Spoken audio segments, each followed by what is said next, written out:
Well, good afternoon, everyone. I wanted to go ahead and get started. I apologize for my tardiness, but did want to come in and have this meeting to tell you a little bit about what we're going to look at doing for the remaining part of this year. Many of you know, and I'll start with one of the things that I think is the most important for us is White Oak, and the direction in which this county is going to lead in terms of really making sure that the eastern part of our county sees more economic development opportunities, sees more progress, sees us growing jobs, really focusing on some of the things that I talked about at the very beginning of this year when I came in as council president. And so my conversations with both the county executive as well as with members of the council have been very supportive in terms of making sure that we understand how much of a priority it is for us to ensure that the White Oak sector is successful. What exactly that means, you know, we'll be having our Fed meeting later on today and talking through, or I'm sorry, tomorrow. Sorry, days are getting combined. But really want to focus on what the outcomes that we're trying to achieve are. And I think that that's where a lot of people are really understanding that some of the sacrifices that we've all together made throughout this county when it comes to understanding that we are a Washington metropolitan suburb and will continuously and always have traffic concerns, but we can't not look at the ancillary benefits that go along with this project, which are continued jobs and a potential revitalization of a great area like White Oak that unfortunately has been stagnant for some time. And so I look forward to working with the members of Fed and the members of the council in ensuring that we can really put White Oak in a different direction and really start moving them forward.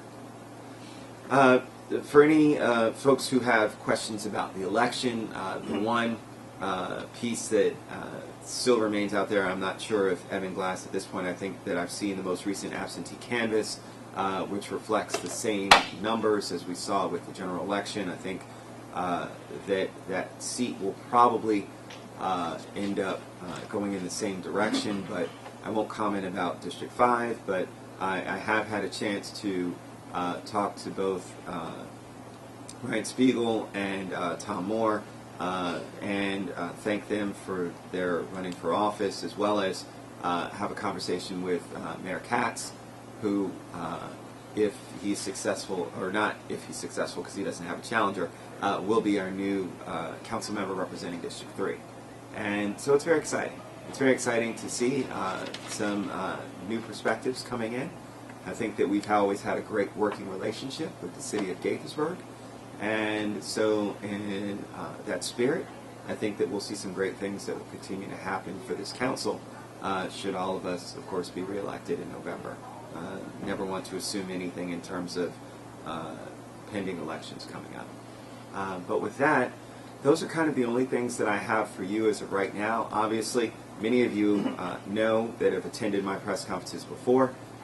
My business agenda that will continue. The county executive and I met last week and are meeting again this week to have some numerous conversations about what we can continue to do and some of the new things that we'll be rolling out in the next month when it comes to some of our economic development initiatives. And so with that, I'll leave it at that.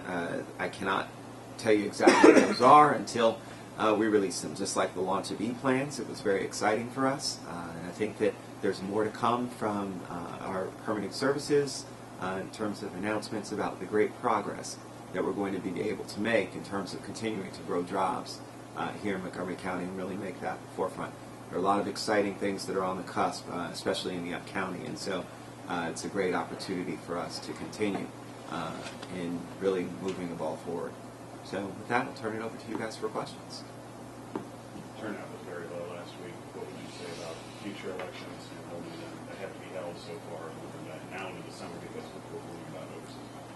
Well, I think that a lot of it is making sure that folks really understand that is the date. I think that a lot of people felt uncomfortable going out to vote with not knowing or first they didn't know. I'll give an example of my neighbors who questioned me about why I was having signs in my yard and had a truck with signs on it saying Craig Rice. Like, wow, you're starting early this year. I said, no, the election is on the 24th, and they were shocked. And you're talking about a highly educated community in Montgomery County that still just wasn't aware. They just weren't following it, and I think it caught a lot of people off guard, which I think is the reason why we saw the low turnout we did.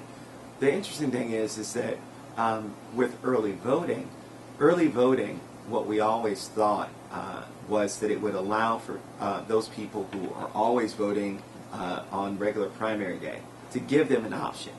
And so they didn't want to wait in those lines. They knew they were going to vote. They knew who they wanted to vote for and would be able to take advantage of that. Those are the same people who came out for early voting this year. The difference is that what we hoped is that we would actually capture some of those folks who didn't, who for whatever reasons on election day, working multiple jobs, being out of town, whatever the case may be, we're hoping that would give them another option to seize that opportunity. I don't think as much of that happened, and so that's where we need to work a little bit harder and really start to ramp that up. But I think, again, this is the first time. And any time you do something for the first time, it's going to be difficult to get traction. But I think that now that people know, I think we'll continue to see that number build. Should be moved up earlier than June. I know there's issues with the General Assembly session, but it should be moved up maybe into late May. Part of my concern is that it is right after school does let out, and that's always been my concern. I addressed that with you guys before, that with school being out and with people planning vacations well in advance, that became a challenge. So I think that along those lines, that might be something that we need to take a look at. I also heard from a number of constituents, many of you know, some of you were out there and saw me at the polls. I was out there every day for early voting and also all day on Election Day. I heard a lot of comments from a lot of constituents who were concerned about the number of days and saying that technically 8 days was too much and thought that maybe we needed to trim that back to maybe 4 or 5 days. And so that's something that I've communicated to our state elected officials as well, just as feedback that folks are saying, and then plus the cost savings associated with that. Because, having our early voting centers open all day and maybe collecting 100 people that are coming in to vote, there's a lot of expense that's associated with making sure that those centers are open for that long a period of time. And so from that aspect, I think it's something that's worthy of being looked at as well. Craig, on the way of just listening to your comments about traffic, how we'll always do this, do you think the council is disposed to approving this plan even though it's not in alignment with the traffic tests, or is it more disposed to trimming back the size of the project so it's aligned to these traditional traffic tests? I think it's possible a little bit of both. Look, I think that at the end of the day, we know that this represents one of the biggest, best opportunities for the East County to really make a difference in terms of the storyline that we continue to hear. And we've all seen it. I mean, it's not even something that's made up. I mean, this is real. There hasn't been any revitalization, any redevelopment in that area, and this represents the best opportunity for us to really move this forward. I think that when it comes to transportation, regardless of whether we use current traffic modeling or go with something, and Councilmember Elrich has been very supportive of the traffic modeling from University of Maryland. What I think the traffic modeling and using a different methodology allows us to do different kinds of mitigation. But keep in mind that mitigation doesn't mean that we get to zero, that we get to no effect. The reality is, with the number of jobs that we're looking to bring and potential residents to the area, there's no way you could zero out that amount of traffic. That's just not possible. But if it does give us a better way of focusing on some of the mitigation, those are things we need to look at. And also understanding the size and making sure that the scope is right for the level of handling capacity that's there. all of those things are important. Is part of your deliberation on this going to be figuring out how you pay? Who pays for the BRT that's going to have to be in there? Absolutely, absolutely, and that's been my conversation with the county executive and staff recently, has been about BRT and how we move that forward. There are a number of moving pieces right now, but we're having conversations with our federal delegation as well to really make sure that we can move us forward, because we don't want to get trapped in a sense of relying on BRT and then BRT not coming to fruition, which means that, again, we still lose this project.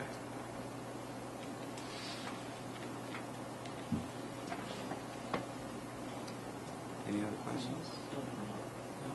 All right. Great.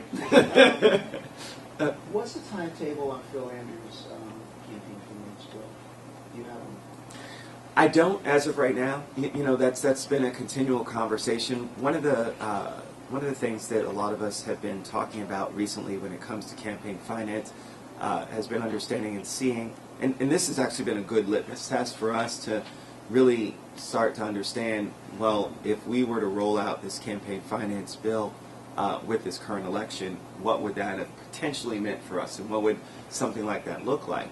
And one of the things as we started going through some of the numbers was that it could be very expensive for Montgomery County. Someone actually did the exercise of going through the results and the number of Trying to analyze with the number of candidates and those who didn't really raise a lot of money, and seeing whether or not they might have taken advantage of campaign finance more so than others who might not have done so. People are also looking at self-funded candidates and are very concerned about that aspect, and whether or not seeing that now and it's not something that we've seen here in Montgomery County a lot before, but now we're seeing it, whether it was Congressman John Delaney before to now in this election. We've had a number of candidates who gave themselves lots of money, and so if we're talking about campaign finance reform, are we really able to do it in a way that really levels the playing field, or are we just giving people with money an advantage over others who might not have that kind of resource? So, do you have a number of what this election will cost? We don't. We don't right now. I mean, we're still tallying some of that up. Who's we? Folks, just elected officials who are concerned about what the implications of this might be, and what that might mean for the cost to the county. I also have heard from residents who talked about this at the polling places, that are very concerned about their tax dollars going to somebody who does not represent what they support, and so those are conversations that I think will start to come up as we really start to analyze whether or not this bill is going to be effective for Montgomery County and really doing what we want it to accomplish. So you guys all lined up behind him with that presser a few months ago. Is that still has support falling away already? Campaign finance is still very important for us. You know, I spoke on the steps of the Supreme Court when it came to the McCutcheon versus FEC case. So I think that it's important for us to make sure that we're analyzing campaign finance. Part of the challenge is that we still have a Supreme Court ruling now too that give a lot of power to corporations and private money. The reality is that any person could start a PAC tomorrow and infuse tons of money into any of these races and not be regulated. And so those are the kinds of things that we really have to look at when we're saying that we're really trying to achieve true campaign finance reform, and if it makes sense for us, knowing that a lot of the areas in Montgomery County, look, you know, we live by the sword, we die by the sword. You know, Montgomery County is an affluent area, and so are we setting ourselves up by having a war of the haves and have-nots when it comes to campaign finance, and are we actually able to support a campaign that might run up against something like that from a self-funded candidate from one of our more affluent areas in the county? So, more to come. What's your ideal setup? Ideally, what would you like to see? Both Supreme Court decisions overturned. I mean that's really the only way that you truly achieve that level of campaign finance reform, is to change the game completely from the top down. With those still there, I mean, once again, a candidate, let's say candidate X, that has no interaction with PAC ABC, that comes in and can spend $500,000, $1 million on getting their candidate elected, and that person could still be a part of the campaign finance bill that we have, so still get public money while at the same time having huge amounts of private dollars funding their campaign as well. That's a problem. And until we can fix and really make something like that happen, I don't know if we're really getting what we want to accomplish, which is a level playing field, allowing many people to be able to run and money not being a limitation. And I think that that is something that's a much larger conversation, a conversation that I've been having for a very long time, ever since we first had Citizens United. And there needs to be more attention to this. I really think that for folks who really want true campaign finance reform, that's where we need to really focus our attention more than any place else. I had a couple of questions about some of the school issues that we're seeing, the teacher evaluations, in the district they're talking about trying to lengthen the school year, and they're running into resistance from unions. You have said in the past that you'd like, or forgive me, maybe I'm talking out of school, but you want more control over the school board's decisions in light of the missteps over credit cards, in light of we've seen the math scores came out. Mm-hmm. Where's the improvement there? What's changed? What's your concern about how the schools are operating right now? Well, I think that overall, Kate, what needs to happen is that the relationship, and I think this has started with our budget deliberations. I think that overall there needs to be more conversation between us and the school board when it comes to really achieving some of the things that are most important for us. I wouldn't call it necessarily us telling the school board what to do, because they are elected officials. They're elected by the public, and the public is ultimately their bosses. But we play a role as also representatives of the community, and so we have to be a very strong voice, and you're starting to see more of that in terms of us pressing about things that are issues that are brought to us as well, and saying that what's the plan? How are we getting past this? How are we making sure that we're delivering everything that we need to for our students? And I think that that's really what we need to do more of, and playing a much more integral role in being a partner with the school system. Again, not telling them what to do, but questioning when there are things that we hear from the community aren't working and doing and that they're not doing right, if you will, with regards to credit cards. Look, one of the things that I've pressed and said is that I really don't see the need for them to have credit cards. We do reimbursement here in the council. That's the direction that I think is the safest when it comes to just protecting from mistakes that people say that they made. I mean, that's really what it boils down to, and it's good government. It really is, and so I think that that's the direction that we need to head in. I think for our school system, and just really making sure that the light is shined on a lot of the things that maybe weren't talked about before. Let's just get all of that in the open and make sure that everybody has an understanding of where we are, what we're doing, and then it allows us to move forward. The county likes to say it has a world-class system, yet we have the majority of kids failing algebra, not just low scores, but failing. I know in one high school, only one student actually passed that exam. The problem is when you say world-class system, and this is what I don't like, you compare yourselves to others. And that's where you have a majority of a school system that's completely failing their kids.